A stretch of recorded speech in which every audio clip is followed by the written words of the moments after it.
here we are in beautiful Botswana Yeah. at Toba Trees with our good friend Joe. And Joe, thanks for taking a few minutes with us. Welcome. We were very interested about your story. And Oh, so tell us, can you start just briefly, where did you grow up? I grew up, more in the western side of Toba Tree, in a village, in a small rural village called Gudigo, where you cannot find, other tribes, Yes. but only the Bukakwe Bushmen. Only. Great. So Bushman. So was your father a Bushman? My father, my dad, and my mom Yeah. also. Dad and your mom. They are, Bushmen, really Bushmen. And their parents were Bushmen too? Yes, So your lineage is really all Bushmen. yeah, exactly. So you had some interesting things to share with us yesterday. We were talking about, lots of people come to Africa and many people are scared of lots of things. Some it's the lion, some it's the buffalo, some it's the hippo, some it's the crocodile, but for some it's the black mamba. And you were telling us a little bit about the antidote that your people have used for a long time if you get bit by a black mamba. Can you share that with us? Yes, I can, but now, in this area, I don't. This is where we don't do hunting, but where I'm coming from, that's where the Bushmen do hunt, and that is the time when hunting they come across the python, and they will kill the python and skin it.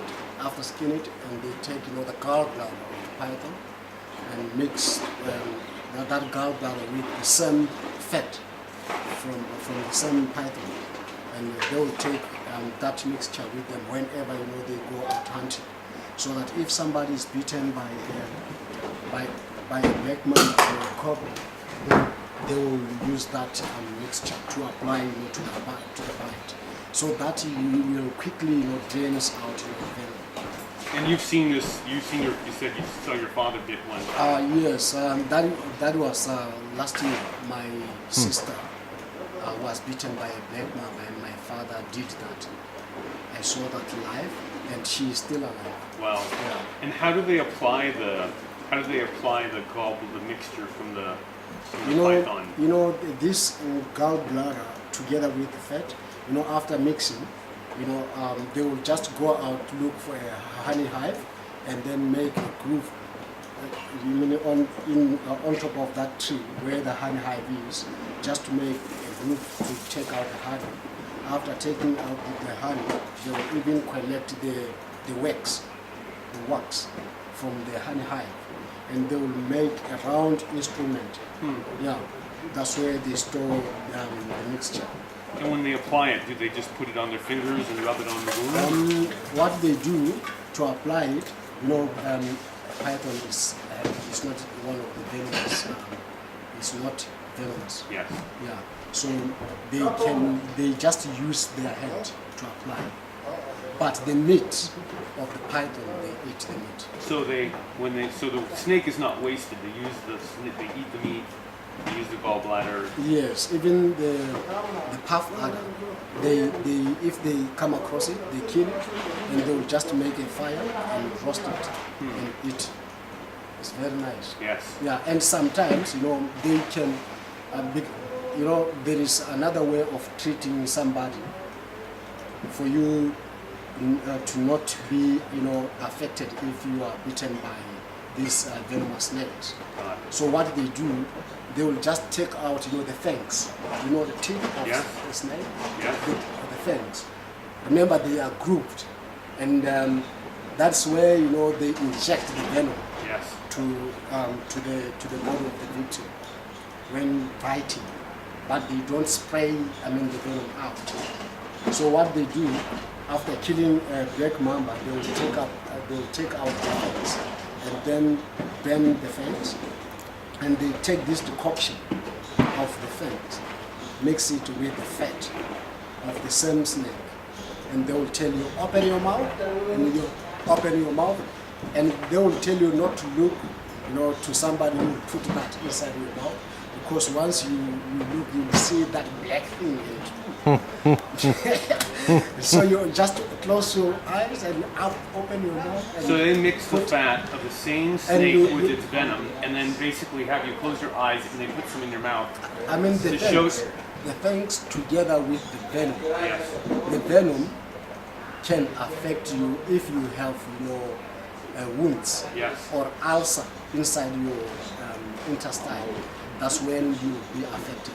So if you don't have any ulcer in your lung, in your intestine, then it's fine.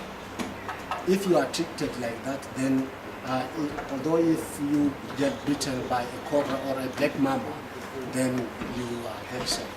Yeah. Interesting. Yeah. Sometimes what they do, where they camp, they will just apply the fat of the python, for them to smell like python, or even traveling, during the night, they do the same. So that once, if you come in and the snake picks your smell, because you will be smelling like, the python. Yes. They don't wait, they quickly They move away. and you Yeah. will always be, in a safe So you can use the smell of the python to keep Yeah. other snakes at a distance. Yeah, yeah. Interesting. Yeah. So you talked about fire for a second. We made fire earlier today. Mm-hmm. Could you just, I didn't bring the sticks, but could you take just a moment to briefly describe the secrets to making fire in the bush?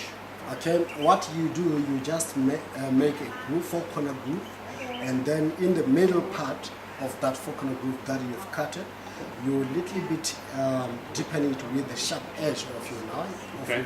Make a little and hole. then after that, down that the first groove, you cut the straight one down. Yes. Yeah. So after doing that, what they do before they start, they will start calling the forefathers before they start, doing that. I was not doing that Okay. I made that fire. Okay. But normally, as part of the ritual, Yeah. there's a chant or something you would use. Before you start, you call the forefathers and you take a scent, put the scent for friction, and you start. So do you mind Until telling the us how black you call the coal- forefathers? Would you mind saying what you say?